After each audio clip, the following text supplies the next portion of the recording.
Al-Quran itu bukan kitab sejarah, tapi dalam Al-Quran cukup banyak bicara tentang sejarah. Al-Quran itu bukan kitab matematika, tapi dalam Al-Quran cukup banyak konsep-konsep matematika. Al-Quran itu bukan kitab fisika, tapi Al-Quran bicara cukup banyak tentang fisika dan tentang alam ini. Al-Quran bukan kitab biologi, tapi Al-Quran cukup banyak bicara tentang biologi. Al-Quran juga bukan kitab manajemen, tapi Al-Quran cukup banyak bicara tentang manajemen. Demikian pula hal-hal yang lain. Artinya apa? Konsep-konsep dasarnya sudah tertanam dalam Al-Quran. Tanyo sagai hana terlakukan katanya. Lagi ada berapa? Konsep bersih itu 30 ayat ada dalam Al-Quran tentang kebersihan. Yang melaksanakan kebersihan itu siapa? Orang di luar Islam. Saja nggak usah jauh. Datang aja ke misalnya ke mall yang dekat dengan kita ini. Mall Cilet-Cilet. Dumba mall Cilet-Cilet. Ate tajak kena mentabah putih rokok dan. Begitu ada yang buang puntungan rokok disapu, ditampu. Yang hirilong pakai item tampu. Oh kai gaji deku. Mai tanya masjid hanya dah gaji mana? Ada melebih mbaknya dah gaji hai tem ti masjidnya hina hirun tu. Saya pernah tanya, maaf. Saya mau cerita sedikit lagi, 1 menit lagi. Waktu ban-ban dibuka Suzuya di Birun, kebetulan anak-anak minta naik mainan di lantai 4. Poh watenya lebih kurang karak poh 10 malam. Saya sesak pipis sehingga turun ke lantai 3 untuk turun, untuk pipis. Yang boleh berapa? Watelon tamang lam kama mano tempat doh ianya. Na anak muda tero tengah ut yang peluknya tak yang. Pakai tangan. Enggak pakai sarung tangan. Pakai tangan ibu pengharum segala macam. Ngan jaro iut. Penasaran lo. Supaya nabahan untuk begahnya cik. Saya tanya.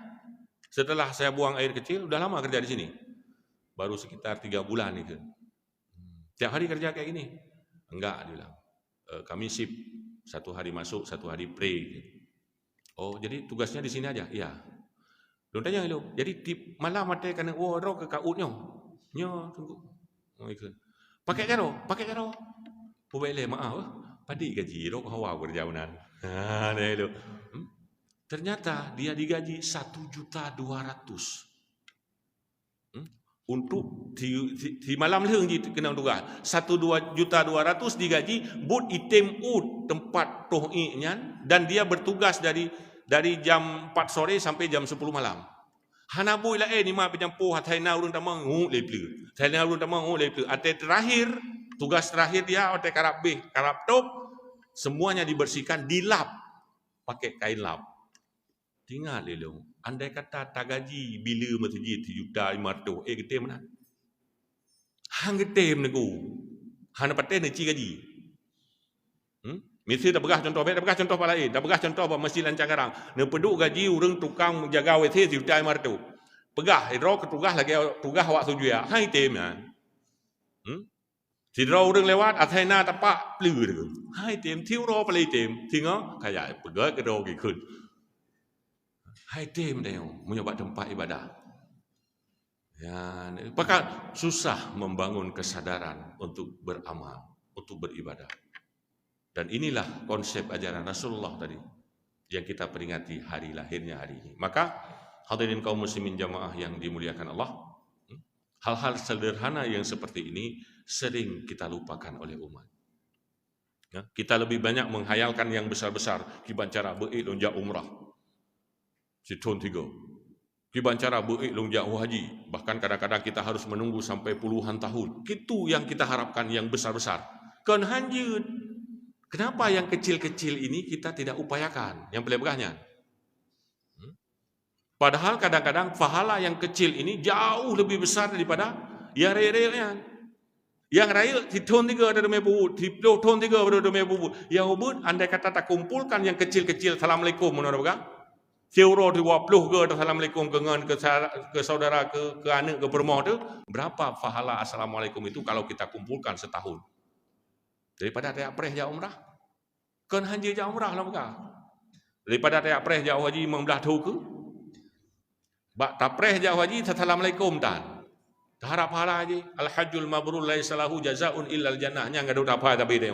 Haji mabrur pahala surga. Teruk tajak kalau mendete. Yang kata teh ada teh bubut. Ini kekurangan kita umat Islam. Maka mudah-mudahan dengan kita memperingati Maulid baginda Rasul pada hari yang mulia ini, sekali lagi tidak hanya sekedar seremoni, tidak hanya sekedar untuk show of force, pelemah-pelemah bakop. Pelemah bakopnya ada kalanya perlu. Tapi yang lebih perlu adalah bagaimana kita selaku umat Islam melakoni itu semua dengan mengenal Rasulullah, mengenal perjuangannya, kita mau menghargai upayanya. Salah satu bentuk kecintaan kita terhadap Rasul adalah bagaimana kita menghargai upaya yang telah dilakukan oleh Rasul dengan mengamalkan sunnahnya, walau itu sangat sederhana. Maka mudah-mudahan kita yang hadir di sini khususnya bisa mengimplementasikan itu, setidaknya 2 yang kita bicarakan di pagi ini, untuk kita amalkan mulai inti otewo rumah ju nyona perumoh oronyo yang suami yang hadir keno te na perumoh yang hana kerja mulai inti bak pintu ju. Assalamualaikum bunda. Nah, ci praktek. Papa kok menan? Tahu lah kau perumoh. Mereka hantam. Menyona perumoh yang jak keno suami hana kerja. Assalamualaikum papa. Kok aneh kali bunda ya? Pula ceramah pasti kena unanya. Mereka hantam. Coba implementasikan yang sederhana-sederhana aja. Menansip terkait dengan kebersihan. Bakro tu. Tingkat tapajuh berangkapu makanan, tatepu jak batong sampah, 40 kilo. Selesai. Ketika kita sudah mempraktekkan pada diri kita sendiri, insya Allah akan diikuti oleh orang lain. Maka mudah-mudahan yang sederhana ini bisa kita ikuti dari nilai-nilai ajaran Rasulullah untuk kemudian kita